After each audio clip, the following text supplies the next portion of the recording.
Hello everybody, this is Nikki Zick from Nikki Zick Paints, and today I have a little surprise for you.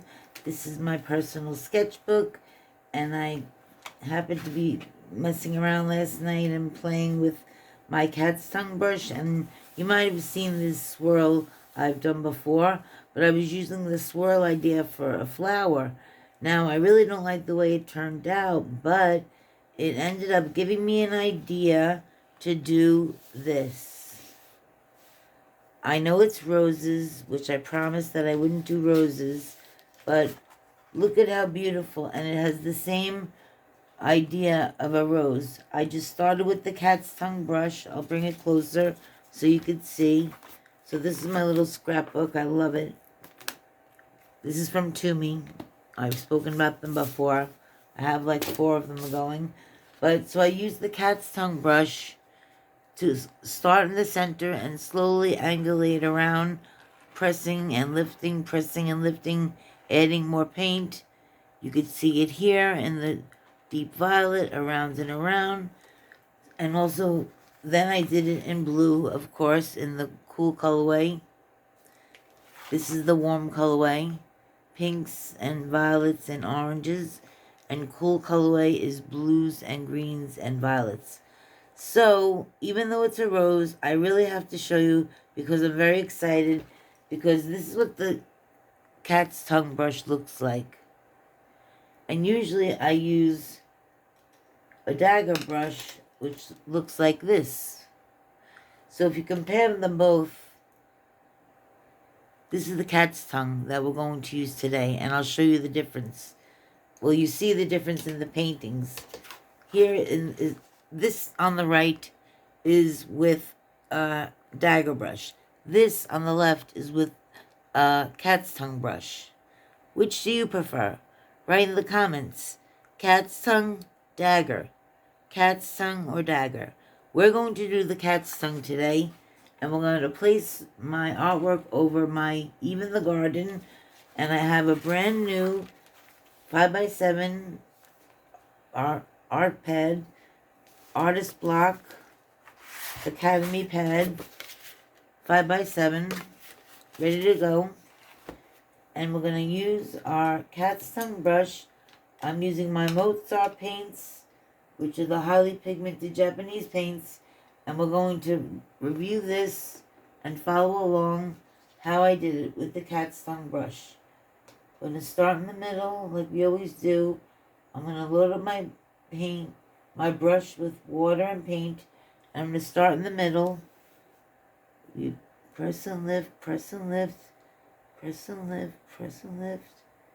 You might have to turn your brush a little, and fake a little, get a little more paint. Press and lift. I was really excited about this. I hope that you are when you see how it turns out. Well, you see the final, but as you can see, it's a pinwheel. And then you add a little more water to the end and blend it out. And then add another color. So as you can see, it's a rose, of course it is, but I use the cat's tongue brush to create the rose instead of the traditional smiley face center. So you just press and lift the cat's tongue brush, turn it, add some water,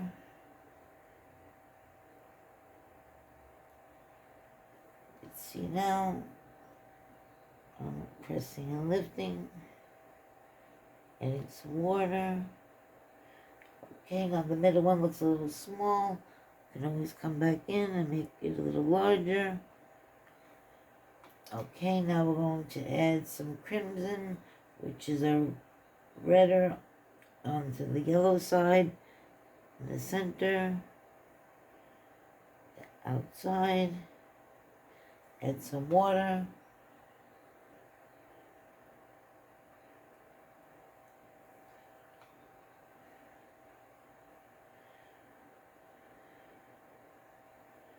I really love this technique. If you have a cat's tongue brush, give it a try today or when you have a chance, because it is fun. And it does look like pinwheels, but the more you start blending, the more it gets to looking like roses. And I do love roses. I love getting them.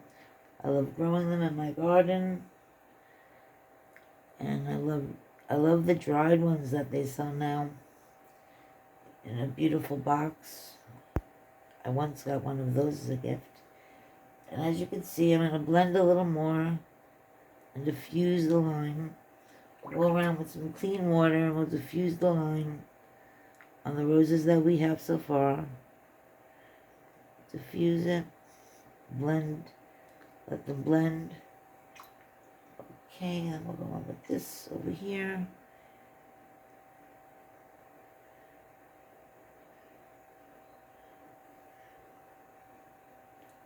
Okay, this is Carmen Red. It's a little more to the magenta side.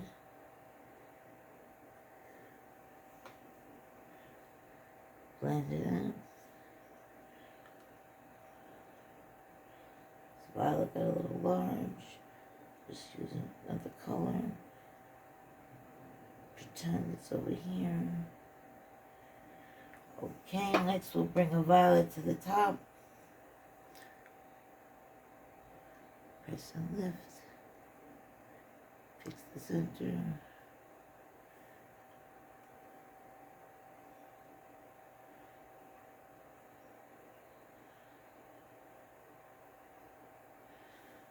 Okay, now some water to blend it in. Okay, then we'll go with the hyacinth. Whoops, a little too much.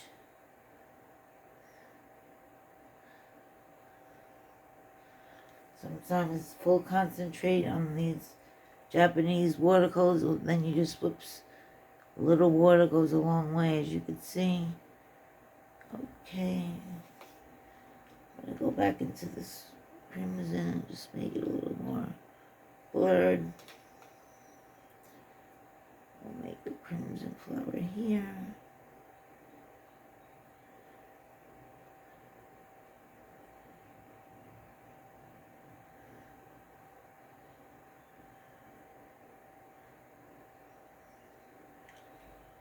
And then one last one.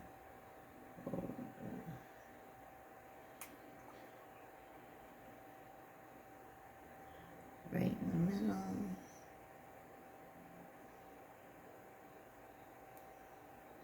And there you go. All done with the cat's tongue brush. If you like this video, please give it a thumbs up. I really would like to hear some comments. Would you prefer the cat's tongue brush or the Dagger brush rose? Which is your preference? I'm leaning towards this because it's definitely more abstract and it's not the traditional rose. But let me know in the comments which you like, and if there's anything else you'd like to know, write the comments there as well. And if you're new to the channel, please hit subscribe so that we can get updates on new videos that I post. Once again, this is Nikki Zick from Nikki Zick Paints. Have a great day.